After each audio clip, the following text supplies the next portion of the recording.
그렇군요. 생각학교에서는 사실은 지원서를 성실하게 쓰면 다 합격을 시켜줍니다. 그러니까 따로 과외 받으실 필요는 하나도 없고요. 근데 이제 사실은 우리 한국의 지성인들의 어떤 수준을 보면 저도 마찬가지고요. 독서력이 높지 않아요. 모티모지 애들러라는 우리가 이제 주로 추구하는 독서 운동을 창시한 미국의 1930년대 활동하신 철학자인데, 그분 표현에 의하면 유치원에서 놀던 그 시기의 어떤 사고방식이 지성인들 사이에 만연해 있고, 정말 제대로 된 지성을 갈고 닦는 경험은 그 당시 1930년대 미국 사회에도 거의 없다. 그분이 이제 로버트 허친스하고 해서 이제 시카고 대학의 그 유명한 시카고 플랜을 주도한 인물들이고, 고전 읽기 운동이 그때부터 미국에 다시 한번 이렇게 리바이벌 돼서 지금까지, 지금 우리 한국 사회 인문학부 막 풀고 고전 읽기 부 막 풀고 한 게 이제 다 그 여파들이거든요. 근데 우리 조한희 선생님 지금 뭐 겸손하게 그렇게 표현하셨지만, 사실은 책을 읽는 기술이 바이올린 배우는 거랑 혹은 뭐 스포츠, 테니스 뭐 이런 거 배우는 거랑 비슷해요. 대부분 사실은 근데 그런 교육을 못 받았기 때문에 대부분 그냥 자기 감으로 이렇게 읽고, 근데 평소에 책을 워낙 많이 본 사람은 그 시간으로 그냥 엉덩이로 해서 뭔가 이렇게 자기만의 노하우가 있는데, 사실 에스크에 들어오시면 처음부터 이렇게 그런 것들 하나씩 이렇게 어떻게 하면 될지 이렇게 알려드려요. 친절하게 잘 가이드를 해드리고 되게 심플해요. 그리고 무조건 2번 읽는다. 그리고 첫 번째 읽을 때와 두 번째 읽을 때 한 2, 3일 디스턴스를 둔다. 뭐 이런 게 있고, 줄 치면서 읽어라. 뭐 동그라미하고 물음표하고 몇 가지 이렇게 아주 심플한 규칙들이 있어요. 근데 우리는 주로 고전을 읽기 때문에 왜 레버리지라는 표현 있잖아요. 지렛대. 그러니까 똑같은 1시간의 텍스트를 읽더라도 고전을 읽는 거 하고 그다음 일반 서적을 읽는 거, 우리 두뇌의 뇌파를 찍어보면 이게 완전히 달라요. 그러니까 레버리지가 높은 책을 읽는 게 되게 중요합니다. 그래서 똑같은 1시간을 투자해서 읽기 훈련을 하더라도 고전을 가지고 연습을 하면, 그러면 이제 다른 책들은 뭐 저절로 이해력이 확 높아지게 되거든요. 그래서 에스크는, 생각학교는 그렇게 뭐 높은 수준을 가진 사람들이 모여서 이렇게 우리끼리 으쌰으쌰 잘해보자 그런 폐쇄적인 집단이 아니고요. 누구나 다 마음만 있으면, 그리고 열정만 있으면, 시간은 좀 필요하죠. 그런 시간들을 내야 되니까 그렇게 하루에 1% 15분인데 그 정도 시간만 기꺼이 낼 수 있는 의지가 있으면 충분히 따라올 수 있는 커리큘럼으로 되어 있습니다.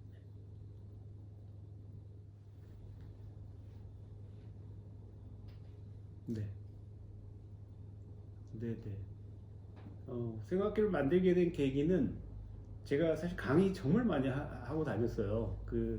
뭐 코로나 이전에 또 90년대, 2000년대 초반에는 이 나라 저 나라 공산주의국가도 많이 다니고, 그렇게 해서 아무튼 그렇게 여기저기 메뚜기처럼 많이 뛰어다니고, 그렇게 선생님들도 지금 뭐 강단에 서서 강의 많이 하시지만, 저는 뭐 여기저기 이제 다른 곳을 다니면서 이렇게 새로운 사람들에게, 사실 저는 계속 같은 내용을 강의, 너무 힘들더라고요. 왜 힘드냐면 그 강의는 이렇게 수강생이 달라지면 또 다른 맛이 있기 때문에 재밌게 할 수 있는데, 아까 그 얘기 있잖아요. 5%밖에 안 남는다. 강의를 하면 어, 아무리 제가 뭐 이렇게 잘 떠먹여 드리려고 애를 써도 그렇게 모여 있는 분들에게 뭐를 전달했을 때 안 바뀌고, 죄송한 얘기지만 책도 마찬가지예요.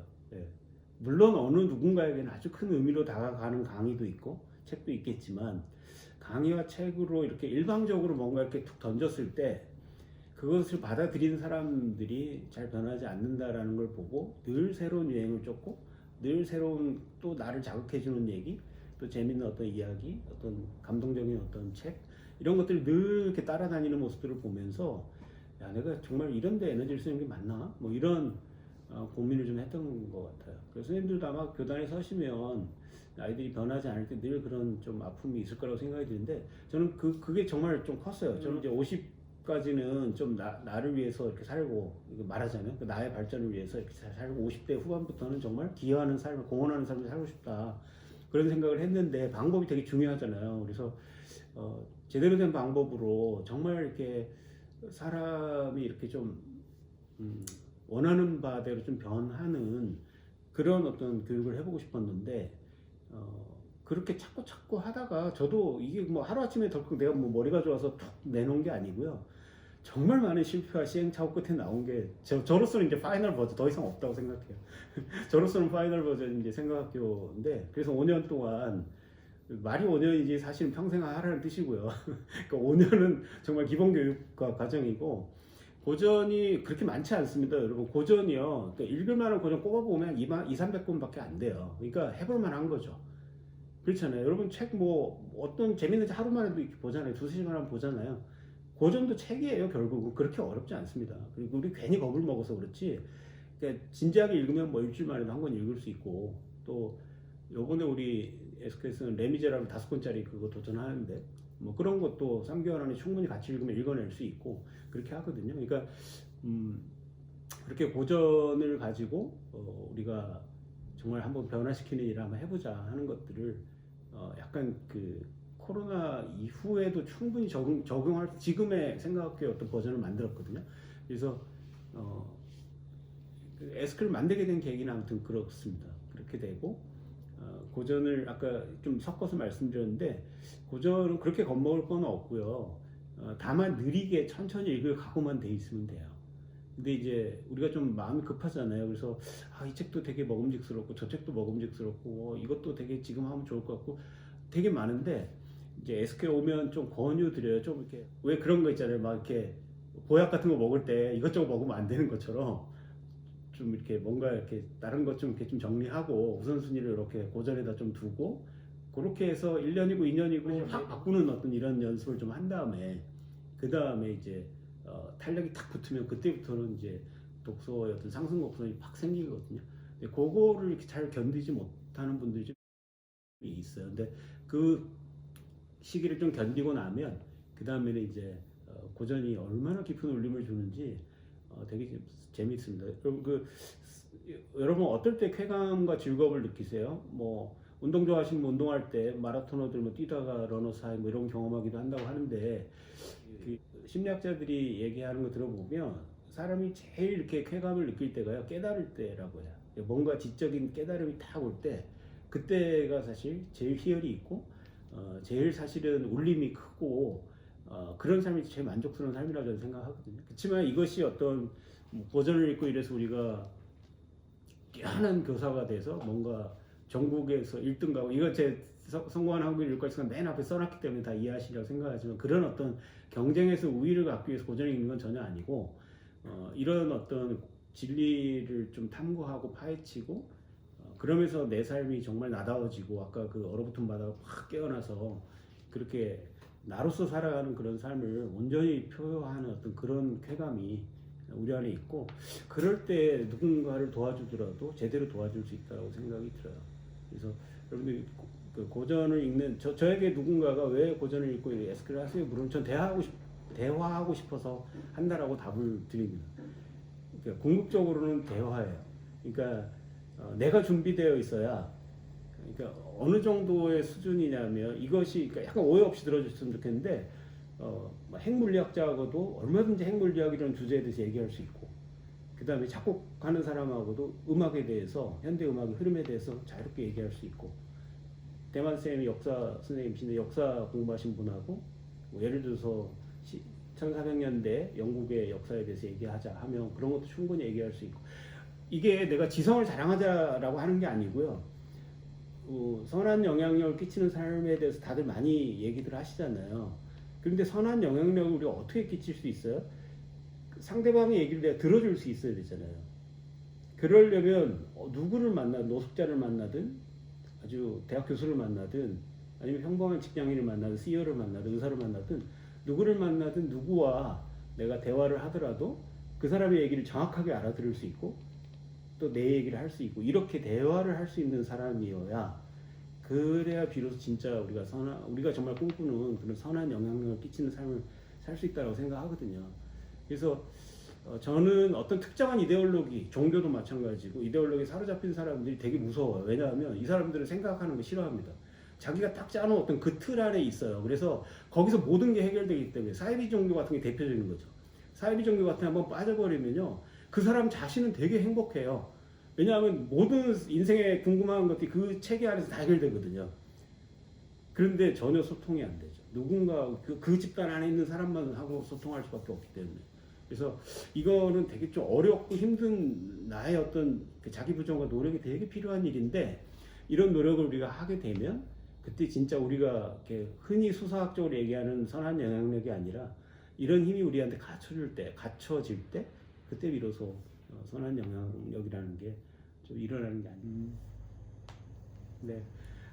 하나의 예를 들면 저는 감사하는 마음 이런 거라고 한 예예요. 그러니까 이렇게 감사일기 뭐 쓰자 이런 운동도 있고 하잖아요. 그리고 감사 뭐 하루에 5가지 있으면 오프라 윈프리 얘기하면서 그런 얘기 많이 하고 저도 뭐 되게 감사의 중요성 많이 얘기하는데 예를 들면 그런 삶에서 내가 감사라는 가치가 얼마나 소중한지 알고 사는 분들은 그걸 되게 실천하려고 애쓰잖아요. 어 근데 그러니까 그렇게 삶의 안경을 감사라는 안경을 끼고 삶을 이렇게 보는 사람과 늘 이렇게 좀 징징거리고 불평과 불만이 늘 입에 붙어 있고 뭐 다 좀 이렇게 사실 우리 한국인들이 대부분 그럴 수밖에 없잖아요. 이 사회 자체가 너무 경쟁 위주로 굴러가고 막 지금도 뭐 이렇게 자영업자들은 다 힘들어 죽겠는데 직장 다니는 분들은 뭐 주식이다 부동산 맨날 이런 얘기는 하고 있고 사회가 얼마나 이렇게 힘들게 그렇게 어, 이제 우리를 불만을 가질 수밖에 없게 만들지만 그런 가운데서 정말 감사라는 가치를 갖고 사는 사람은 뭐 이런 일을 당해도 감사하고 내가 오늘 뭐 이렇게 수렁에 빠져서 양말이 젖어도 감사하고 그럴 수 있잖아요. 한 극단적인 예를 들자면 그러니까 이제 제가 그 빛가루로 표현한 문학적 상징은 뭐였냐면 그 절대 가치라고 하는 그 추천적 그래프 보여드린 그 절대 가치라고 하는 게 그냥 관념적인 것이 아니라 내 일상의 삶에서 어느 순간 나에게 이렇게 흘러 들어와야 그러니까 내 삶을 이게 이렇게 들어와야 이것이 나를 확 변화시킬 수 있다라고 하는 것이죠. 그리고 사실 뭐 고전을 읽으면 그것이 사랑이라고 하는 거는 어떤 고전을 봐도 우리가 다 공통적으로 좀 볼 수 있는 대목이기 때문에 이런 거를 막 구구절절 이렇게 막 제가 사실 이런 책은 쓰기가 좀 편해요. 그냥 도서관에 앉아가지고 쭉 쓰면 써져요. 왜냐하면 그냥 강의하듯이 쓰면 되잖아요. 근데 이제 사실 그 이야기의 어떤 메시지를 실어서 보낸다라는 게 약간 모험이기도 하죠. 왜냐하면 오독할 수도 있고 그리고 잘 못 읽을 수 있지만 또 그만큼 독자들이 생각할 여지를 남겨주기 때문에 그 되게 친절한 그 초대라고 생각하거든요. 그 시인은 어떤 자리에 이렇게 벤치를 만들어서 어떤 고등학생이 쓴 글 보고 내가 되게 감명 깊게 봤는데 거기에 누군가 이렇게 옆자리에 앉도록 초대하는 게 시인이 하는 일이다 뭐 이런 표현을 봤어요. 근데 그런 문학이란 게 좀 그런 것 같아요. 어떤 상징을 만들어서 이렇게 작품을 쓰면 그거를 각자 자기의 상황에 맞게 이렇게 해석하면서 그러면서 이렇게 고전은 그런 게 힘이 워낙 세고 상징이 워낙 많기 때문에 그런 생각하는 힘들이 막 유연해지고 이렇게 생각이 폭이 넓어질 수밖에 없다라는 거죠. 그래서 이제 다시 정리해서 이재 선생님 질문에 답을 좀 드리자면 그 빛가루로 표현된 것은 우리가 이제 저는 고전을 읽으면서 발견해야 된다고 생각하지만 절대 가치라고 하는 것들을 자기 자신의 절대 가치인 거죠. 뭐 누구에게나 공통으로 적용되는 절대 가치를 말하는 게 아니고 자기 자신의 삶의 어떤 표대로 삼을 만한 가치들을 발견하고 어떻게 살 것인지 그 Y의 문제를 깨닫고 나를 확 찾아내고 그런 절대 가치를 찾아내면 그것이 매일 이렇게 사랑으로 흘러들어서 그것이 이렇게 내 삶을 견인해 갈 수 있도록 변화시키자 뭐 그런 저자 의도는 그런데 여러분들 읽으시면 더 좋은 해석을 하셨으면 더 좋은 해석을 받아들이셔도 좋습니다. 네.